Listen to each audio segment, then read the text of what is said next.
Hello, everybody. It is Romania Black, and we are on episode 5 of Dororo. And last week, no big deal. Nothing to say here except that Hyakkimaru has his hearing back.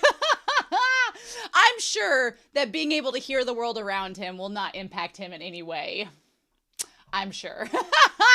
So, our sweet swordsman, our demon swordsman, is going along trying to reclaim all of his senses and his humanity and body from the demons. I say reclaim his humanity. The thing is, Hyakkimaru has always been human. That's kind of the thing about it. And we'll talk about this because there's a lot of comments to go through, but I do definitely feel like it is a commentary about how we define our humanity. Is it defined by our ableism? Is it defined by our senses? Or is it defined on our soul? And it seems to be it's defined upon our soul, because the Biwa player as well as Hyakkimaru can sense when people are demons and when they're humans, not based on sight, sound, or touch, but based on their soul. So that's something to keep in mind as we go through this series. But we're on episode 5.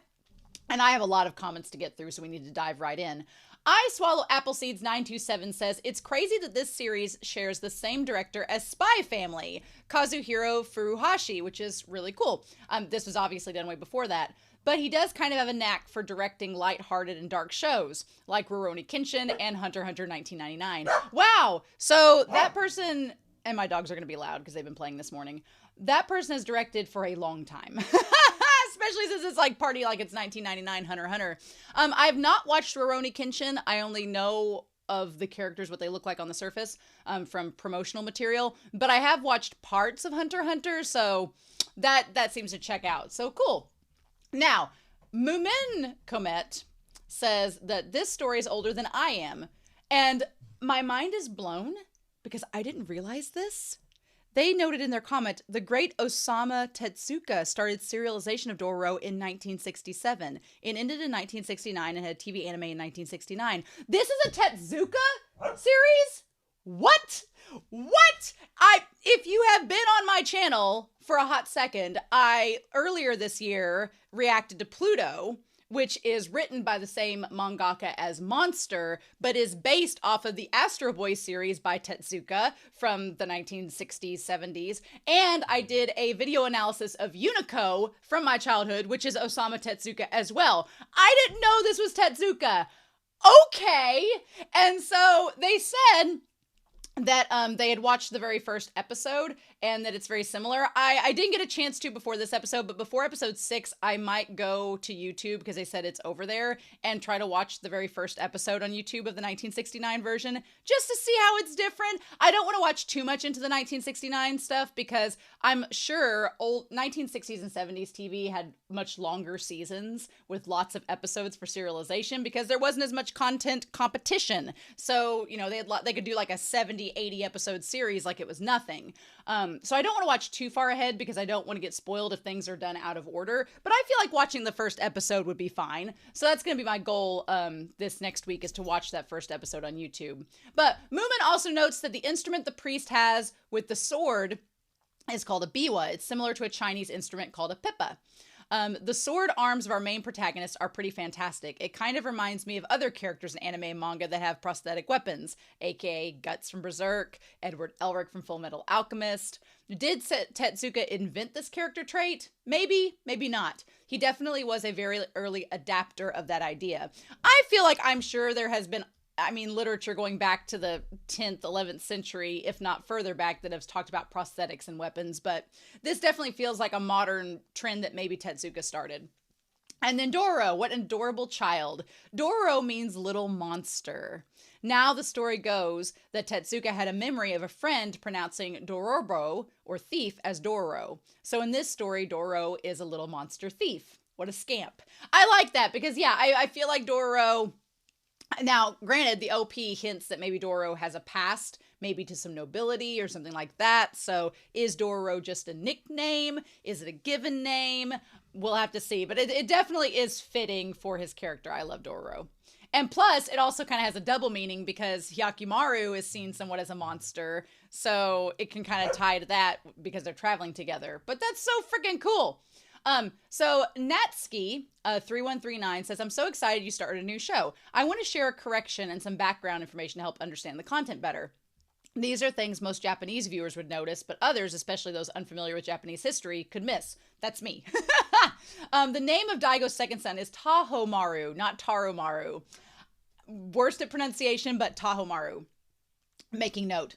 The kanji for Taho means a lot of treasure or precious things. In contrast, his first son's name, Hyakki, means hundreds of demons, as you mentioned. There's a huge gap between them anyway.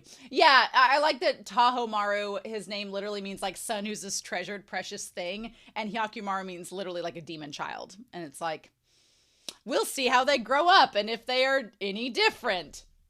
Natsuki also says the bald man who slashed a demon by the river, his name is a biwa hoshi. These were monks who played the biwa, a type of lute, and sang historical tales. Most of them were blind, but had exceptional memories and incredible storytelling skills, bringing epic stories to the common people. Their presence also hints at the time period. Biwa hoshi were prominent in medieval Japan, especially during the Sengoku era, the 15th to 16th centuries. So we can assume the story is set around the 14 or 1500s.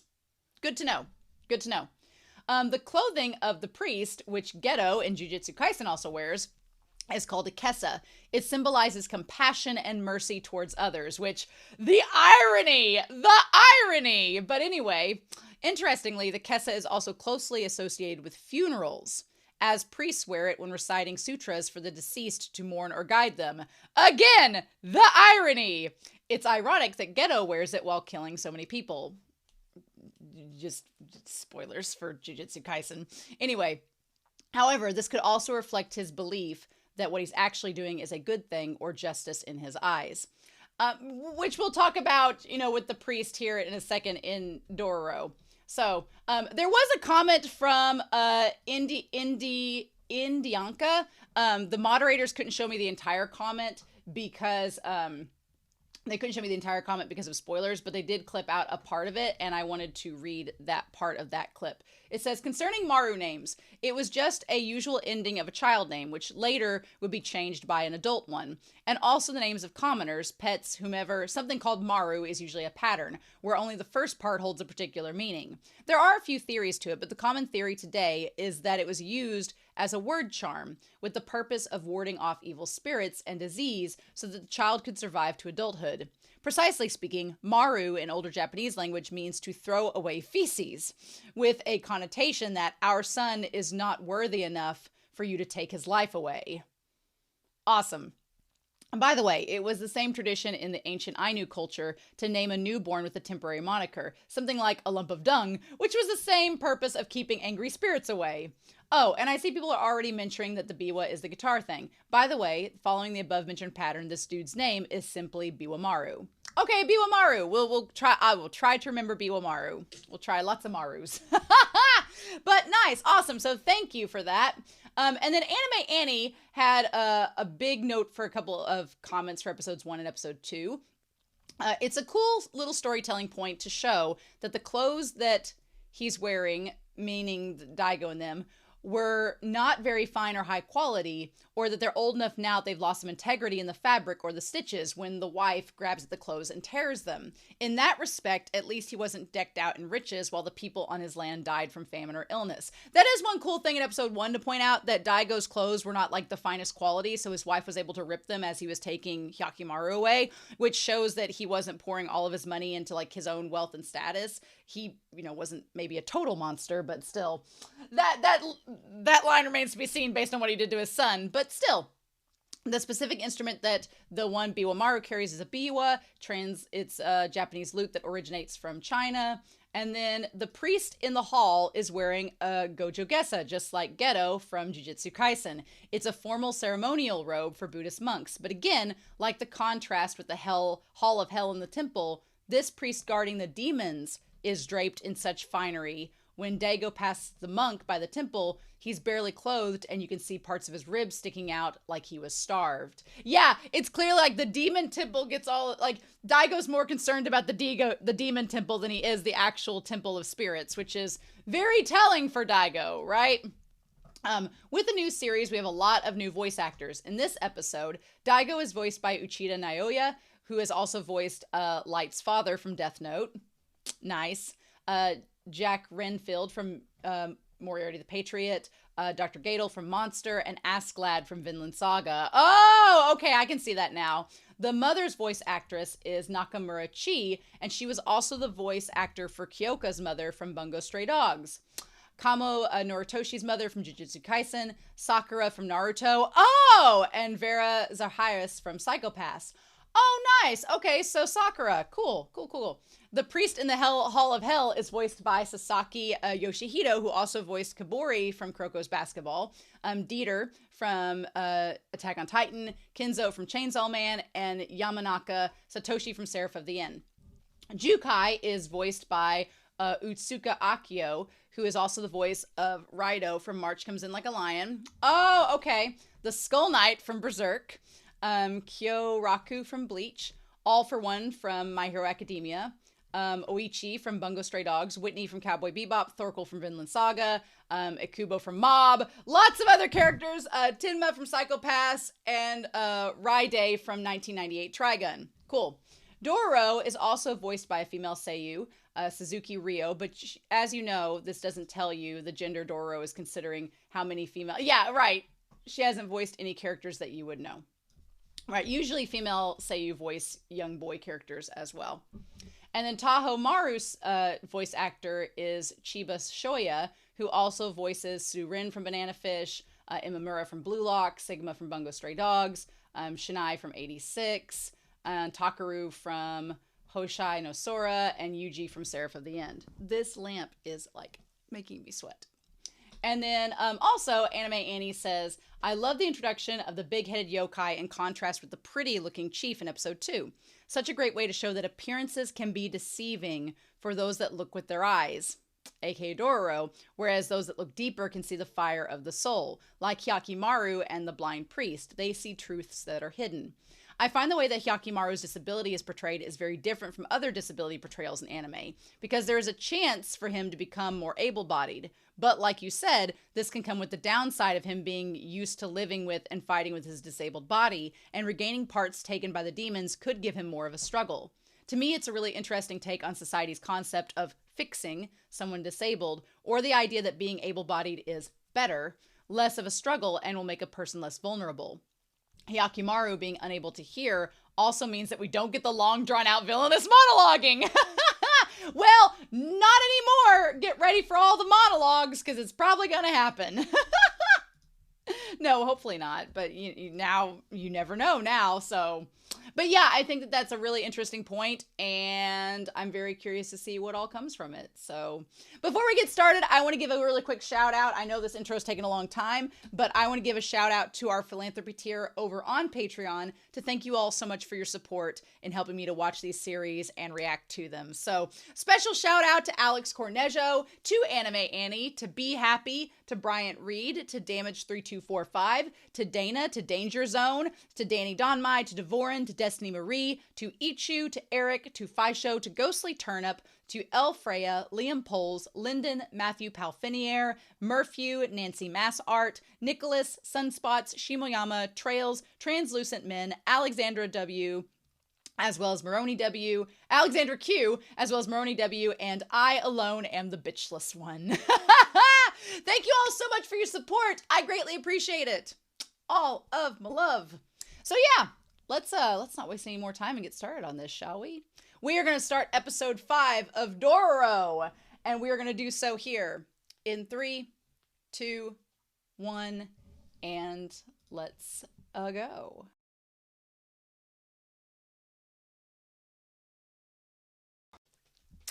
I don't have great hopes for next week. Oh no! Oh no! This episode was just a setup for pain. That's all this week was. This week was, oh, look at all this. Isn't this great? You know what's going to happen next week? Your heart's going to fall out. Hope you're ready. Oh no. Oh. We've been doing good. We've been doing good in this series, and we've always been like, oh yeah, Hyakkimaru, he's probably going to have some struggles and stuff, but now he has his voice. right at this moment, and his actual, why couldn't the prosthetic leg be the one that was eaten? Why was it the real leg? What are we going to do about that? What are we going to do about his real leg being eaten? How are we going to fix that? What about his voice? What about Mio? What about the war? What about all this?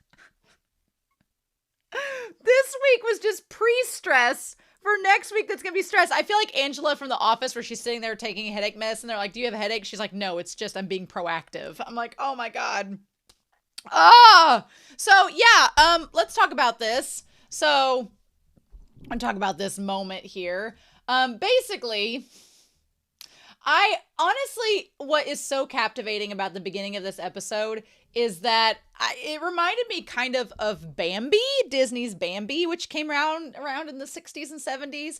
I watched it a lot as a kid because I grew up on a farm, so I could relate to a lot of it. But like the soundtrack and the score of Bambi is all in tune with nature, especially like there's a song that's like drip, drip, drop, little April showers. And it's like, oh, the whole tune is like the droplets of rain.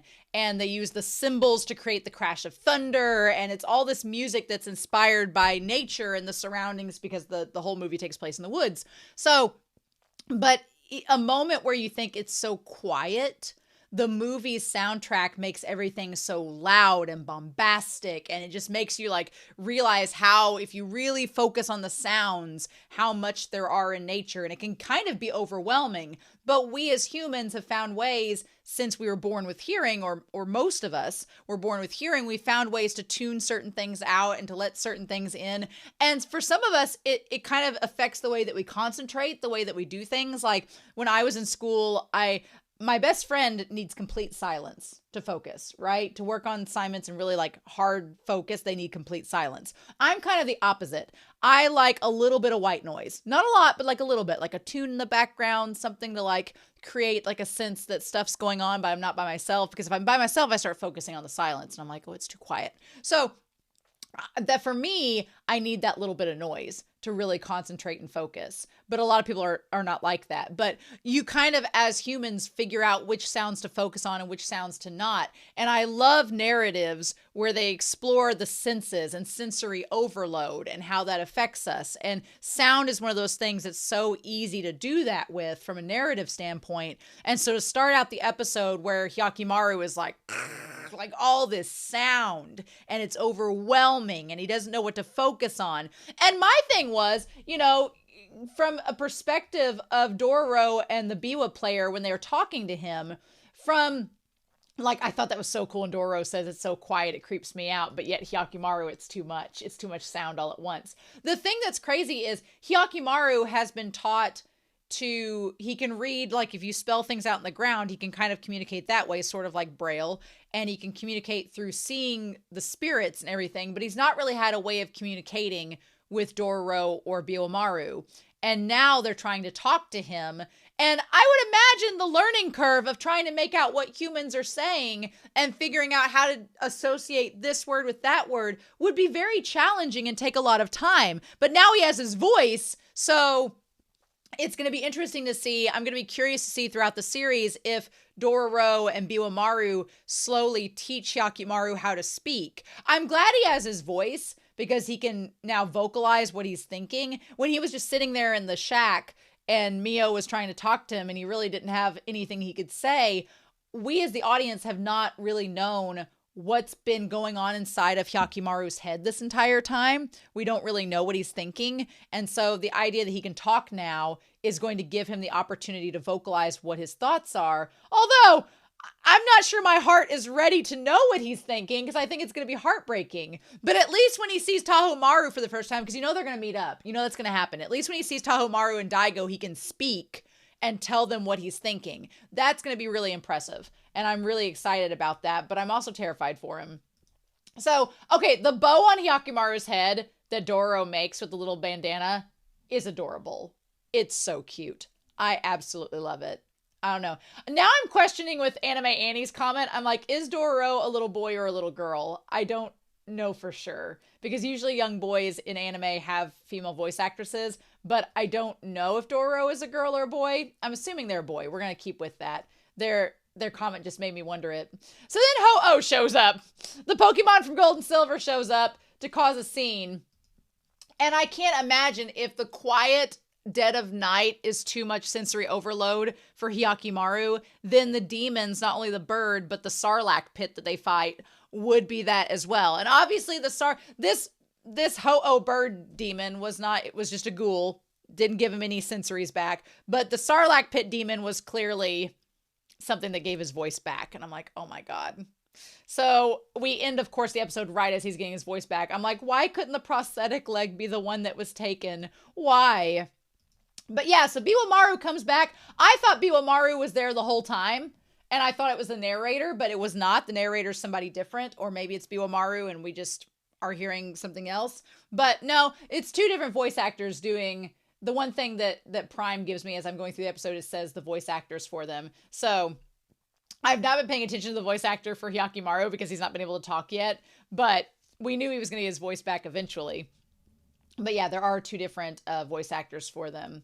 So yeah, Biwamaru, I like that Biwamaru has a very positive spin on Hyakkimaru getting his senses back. And Dororo's like, well, he's weaker now. Like, what is he going to do? And Biwamaru's like, no, he's just temporary sensory overload. He'll get used to it. It'll be for the better. And that's a very interesting perspective from Biwamaru and his position that he thinks it's good that Hyakkimaru is getting his senses back.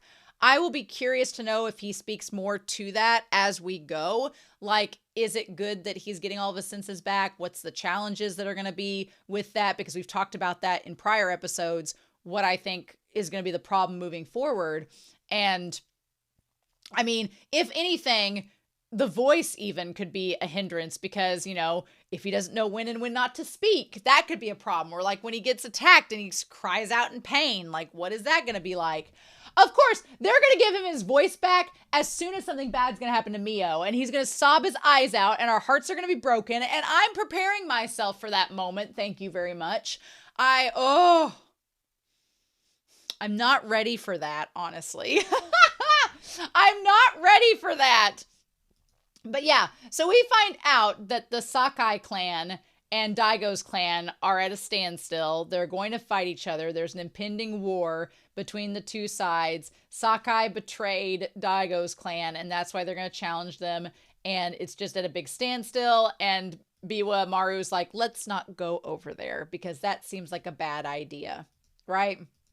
Now, Hyakkimaru, because he's not used to all these senses and stuff or the idea of pain, he's basically like hurting himself by not letting himself heal properly. And in the past, Hyakkimaru hasn't had to worry about that. It's like Jukai said, he didn't feel pain, so he could keep getting injured and it wasn't going to be a big deal. Now it's a big deal because he is feeling pain. His body is registering that. He can't have all these senses. So rather than him just sit still on a cot like this and let his body heal without problem, he's going to want to move around and interact with things. And it's a really good illustration of how the things that make us be able to function to what we think are properly can also be hindrances to us. So they can also present so many hurdles that you wouldn't normally think about. And it's interesting.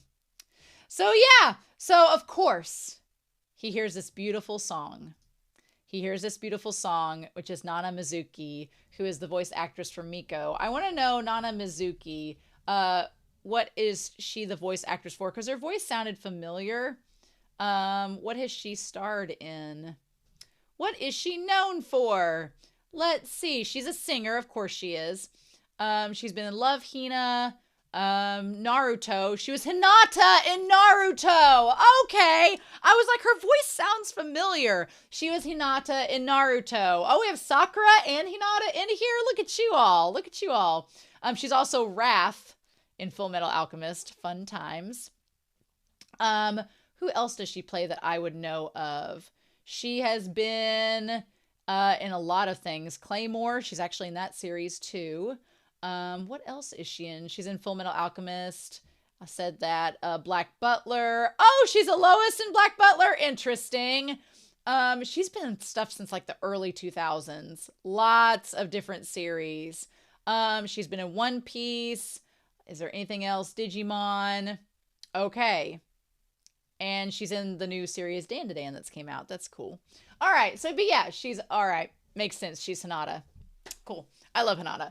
So that makes sense. Of course, she has this beautiful voice. And of course, it's the first time that Hyakkimaru has ever heard something so beautiful. The one thing that absolutely, it breaks my heart, the moment she said she was doing a job, I had two lines of thought.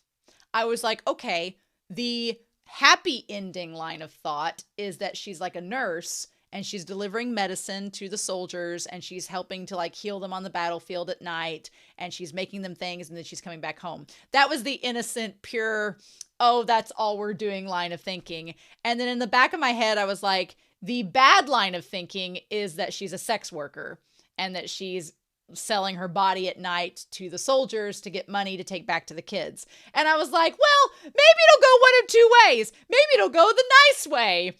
Nope. It's not where it goes. Nope. She's selling her body. And the part that's so heartbreaking is like the two guys that are just like such douche bros. They're like, we're just sitting here taking a dump, got nothing else to do. And she's like, you want to have sex? And they're like, heh, heh, heh. And then you have Hyakkimaru, who is so innocent, and he just hears the sound of her voice and he just wants to like hear her sing. He doesn't want anything physical from her. He doesn't want to ask of anything of her body or anything. He just wants to hear her voice because it's so beautiful. And it's like, damn it, Hyakkimaru is too pure, too good for words, and he's too nice of a guy.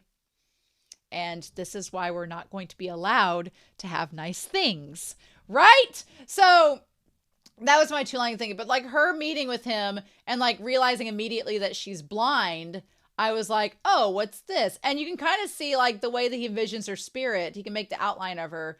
And she's like, are you okay? The moment she really notices that she's blind, that all makes sense because, you know, that makes sense because we can see that she takes after the orphans who all have disabilities. So that all, I'm going to take a picture of the two of them together, like the red and black. And then the fact that she watches over him and then they all come up.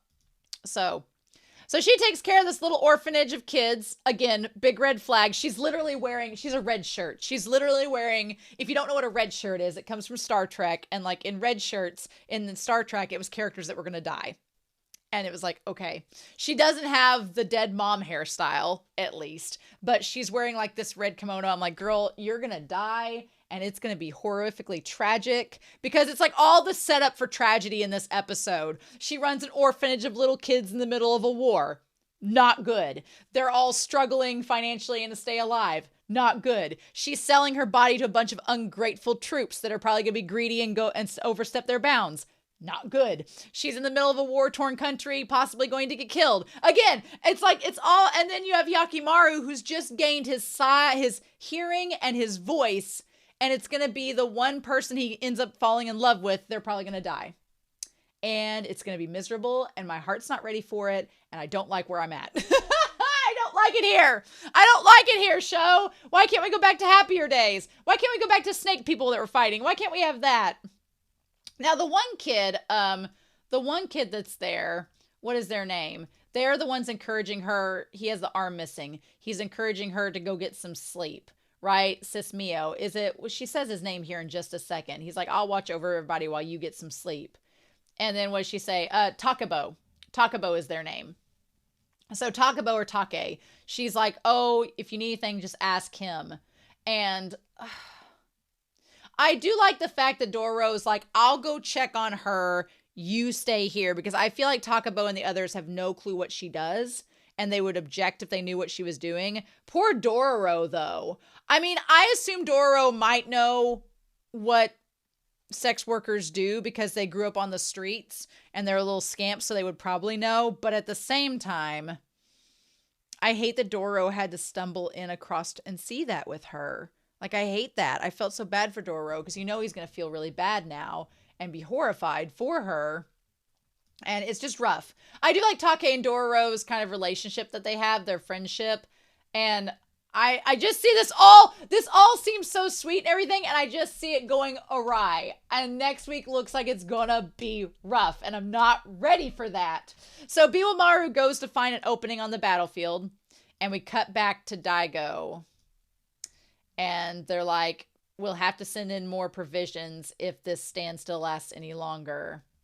And Daigo's like, well, we shouldn't have any problems. What seems interesting is that everything's kind of going bad the last couple of months. They haven't had rain in almost a month. There was a landslide.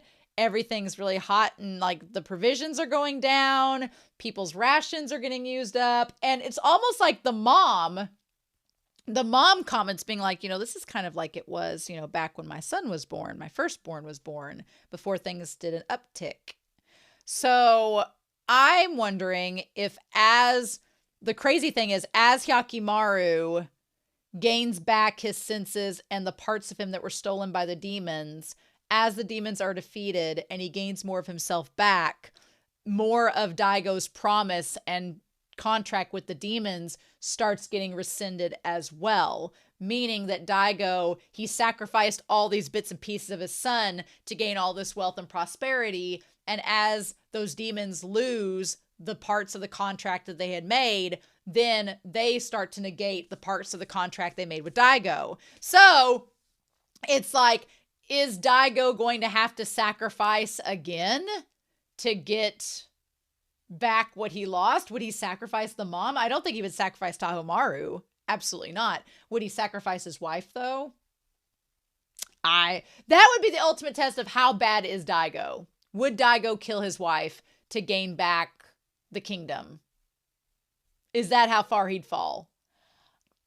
I don't know. Tahomaru, I kind of feel bad for Tahomaru because he seems to be in a bad place.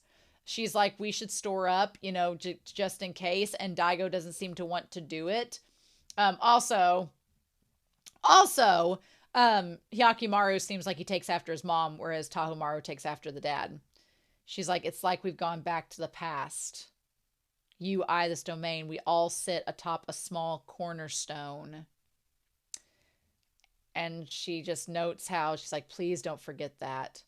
I like Tahomaru's design. I like he has the fancy clothes and everything and looks all serious and has the red and the black and the gold. It's a nice contrast to Hyakkimaru, who's literally in rags. But I also like his design. Like, he's a really well-drawn character. He looks really good. He has a little bit of his mom in him. But she's like, it could crumble and fall any day. I feel like Tahomaru feels like he's left out of the conversation. Like, there's part of what Daigo and she knows that the mom knows that he doesn't. Chi, I think is her name. I feel like there's parts of the conversation that he feels left out of, and like he doesn't know the full story, which he doesn't. So I wonder if she's like, this is punishment for you sacrificing my kid. And he'd be like, what kid? So I'm going to be very curious to see what Daigo does about this as the situation gets worse for them, and what Tahomaru ends up finding out from their mom and what he ends up doing about this. Like, would Tahomaru have animosity towards Hyakkimaru, thinking that it's his fault all this is happening, even though it's the dad's fault in the end? I don't know. But also, it's kind of one of those scenarios where he wouldn't exist if Hyakkimaru hadn't been sacrificed. So that adds another layer to it. It's like, yeah, on the one hand, Daigo sacrificed Hyakkimaru to get all this wealth and prosperity, and now it's all turning tables on him. But in the other sense, Tahomaru wouldn't exist if Hyakkimaru had been left whole from the start. So it's a pretty precarious situation, and I'm going to be really excited to see like where it goes to from here. But yeah, I did get very Spirited Away vibes from Dororo doing like the run across, like cleaning the floors. It felt very much like Chihiro in Spirited Away, which was super cute. But yeah, so Biwa finds the stream where the demon is. He's like, everything's great except that there's a Sarlacc pit with a demon in it. Who knew? Meanwhile, her coming up, poor Hyakkimaru. Like him seeing her head and everything. He just wants to hear her song. And the scene where he like is sitting on the steps waiting for her, I like that she feels like the thing that's interesting is that she is a sex worker. She's used to being exploited and having her body and like exposed, not having modesty. And to her, it seems like she's able to distance herself. Like during the whole act at the end of the episode, she is singing like she's disassociating herself from it, thinking of something else, because that's what she has to do mentally to get through that moment, right? But when she's talking to Hyakkimaru and he talks to her, or, well, it talks to her, but he reveals that he wants her to keep singing, and Dororo reveals that he can see inside her soul, like her covering herself up, like he can't see her, but she feels more exposed in that moment with Hyakkimaru being so genuine with her than she ever does with the gentlemen, if you can call them that are exposing and exploiting her. And that's so fascinating to me. I thought that was such a good moment, especially when you look back after the end of the episode, that he can see ghouls. He's like, they've got a really gross color. But also, she covers herself up after Dororo says he can see ghouls and bad things, because I wonder if she covers herself up as well because she considers herself unclean. She considers herself, because of what she's done to earn money, as being less of a person, right? Because usually sex workers have a bad reputation despite the reasons why they're doing it. So I wonder if she tries to cover herself up so that he can't see how unclean she is, or see like what she's been doing the night before. But the heartbreaking thing is that Hyakkimaru doesn't care about that. He just cares about her voice and how kind she is and how gentle she is. And it's going to be heartbreaking next week. I can already tell you it's going to be heartbreaking next week, and I'm not ready for that. But yeah, he's like a hurt beast in a cave right now. Draw him out with your song. And she's like, oh, my song isn't that great. I'm like, bullshit. But also, there almost seems to be like, I'm just thinking of the sexual innuendo, considering the content of this episode, where Dororo's like, he's a beast in a cave, draw him out with your song. And I'm like, there is a sexual implication with that, even though Hyakkimaru is probably not thinking of that, but it's there. So, but the way Biwa player comes back and says there's a demon, so if we get rid of the demon, we can stay there. And it's stronger than just any ghoul. And Hyakkimaru's like, let's go. And Biwa-maru's like, oh my God, why are we doing this now? And so then Dororo's like, well, take care of him. And Mio's like, I'll try harder too.